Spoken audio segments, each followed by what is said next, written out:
every journalist who drives this car seems obsessed with asking the question, what is a Toyota Crown, like they don't know. And the truth is, most of them don't actually know. But I do. I know exactly what this car is, because this is the first car to ever be designed, top to bottom, nose to tail, by artificial intelligence. And it wasn't? Ooh.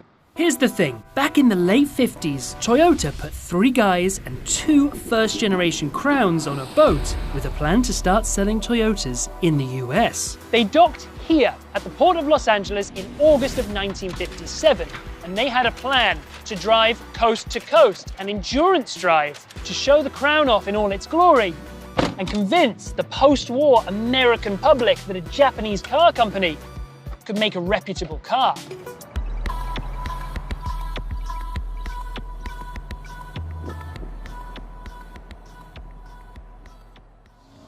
Los Angeles to New York, that was the plan.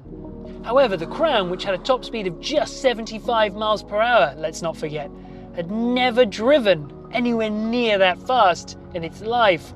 So when it got onto the American highways, it struggled. In fact, it shook itself to pieces. It only made it as far as almost Las Vegas before the drivers deemed it too unsafe to continue. The trip was hastily abandoned, and in fact, Toyota withdrew from the US market for a further 4 years whilst they re-engineered their car for American roads. Now though, some 65 years after that first ill-fated trip, the Crown is back on American soil, and it's got a point to prove. So I had a brainwave. Why not recreate that famous coast-to-coast run in the new Toyota Crown? I wanted to do the full thing from LA to New York, but the budget would only stretch as far as Las Vegas, so that's where we're going. Which, to be fair, is still better than the original first-generation Crown managed, so there you go. We're going to at least Las Vegas. Along the way, I'm going to attempt to understand who is actually going to buy this car, because right now, I have to say, I have no idea. But let's begin with the facts. Toyota has seen the sedan market, a market they have owned for generations, shrink dramatically, and they've seen the SUV market explode. And having seen even the uber-hardcore sedan buyers begin to migrate away into taller cars, they decided to offer a sedan with SUV leanings. Okay, we've fought our way through the LA traffic. We're in the high desert. We've clocked about 100 miles. I've had some time to digest the Crown's interior, and you know what? I quite like it. It's Lexus light is what it is, which is no bad thing. Very ergonomic, very sort of sparse but considered design touches. Something else I really like about the interior is the seating position.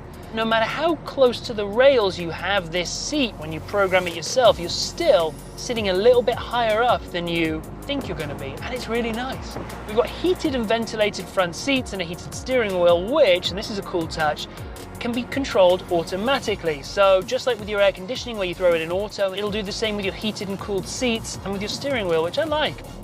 The back seats, super roomy, pretty comfortable, and the trunk of this car is humongous. I'm a big fan of what Toyota are doing with their screens and their infotainment at the moment, and this one is exactly as you'd expect. And then we have the instrument panel, the screen that's taking care of the gauges here, full of information, infinitely programmable. I can see speed, which cruise mode I'm in, how the battery regen is working. I can see what my grandma had for dinner in 1987. You know, it's impressive. This is the Crown crossover, but in Japan, this is just one of 4 Crowns that are currently on sale. In fact, in Japan, the Crown is an entire family of vehicles. Over the years, there have been Crown sedans, saloons, trucks, SUVs, drop tops, 2 doors, 4 doors, station wagons, taxis, cop cars, even a Crown hearse. Luxury, basic, on-road, off-road, the answer in Japan at least is, and always has been, Crown. Okay, well, a couple of hours down. It's quite nice to step out and get another look at it. It was so early this morning when we picked the car up. And you know what? I like the way this thing looks. It is quite big. And yet its ground clearance is really no better than the average Camry. Height-wise too, it's sort of in no man's land. It's 3 inches taller than an Accord, but 6 inches shorter than a CR-V, which makes it sound pretty modest, and yet it has the proportions of a basking shark when you're up close to it. And yet still, somehow, they've managed to make it look pretty proportional. Between the two-tone paint, which I think does a good job of masking a lot of the size of this car, and the huge 22-inch wheels, biggest wheels they've ever put on a Toyota production car, interesting, you know, there's a lot to look at. Yeah, it's cool and quirky, but it just seems an odd choice to only bring the crossover to the US and to market it as a more expensive version of the very popular cars they already sell here. And then I fell down something of a conspiracist's wormhole and, well... Corolla, that means crown in Latin, right? And Camry, well, that means crown in Japanese. And Corona, well, of course, everyone knows Corona means little crown in Spanish. So then, maybe we've always been driving crowns this whole time, here in America. We've just never known it. I don't know what any of that actually means. Perhaps Toyota are testing the waters here, with plans to carve the Crown family out into its own Lexus-style US sub-brand. It's confusing, but luckily for me, Eddie's World has the answer. Turns out this place really does have everything.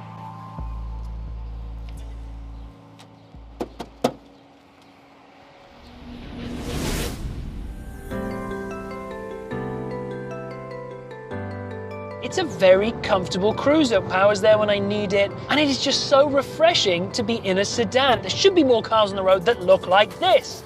There are 3 different trim lines of the Crown. This is the nicest, but it is also the most expensive. This is the Platinum Edition, the upscale, upmarket version, and because of that, we got a bunch of things that are different to the lower spec models. I think we should probably get off highways, find a road with a few twists and turns, and then see how the Crown stacks up there. Okay, we've made our way off the highway. Let's check out these driver modes. There are 6 different driver modes. Sport S, gauges go red. It's got some pickup, okay.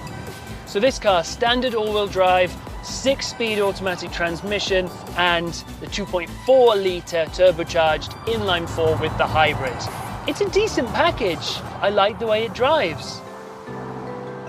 This wet clutch 6-speed, it's got a little bit more, whoa, got a little bit more, it's got a little bit more about it. Okay, this road ain't messing around. This car's engine is good for 235 horsepower, and then the remaining 105 or so come from the 2 electric motors. In our testing, the Toyota Crown achieved a 0 to 60 mph time of 5.7 seconds and managed the quarter mile in 14.4 seconds at a speed of 96.1 miles an hour.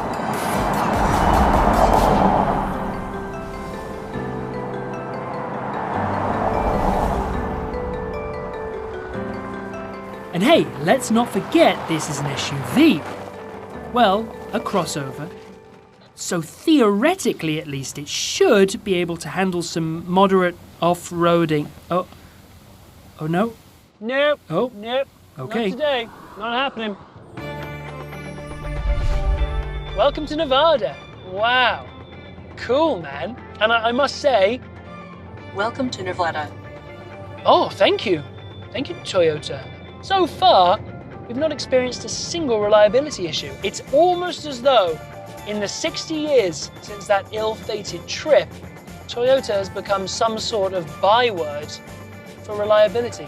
I just wonder what the driver of that original, that first generation Crown was feeling 200 odd miles into his journey. I want to probably just like this, and the windshield was gonna break, and all this gonna... I mean, it must have been terrifying. Oh my God, someone's actually honked. It's a Toyota Crown. Here's what happened, right? It was 1957. Toyota wanted to start selling cars, so they sent over some Crowns, and anyway, it's a long story. It's kind of, I told it, these guys know it.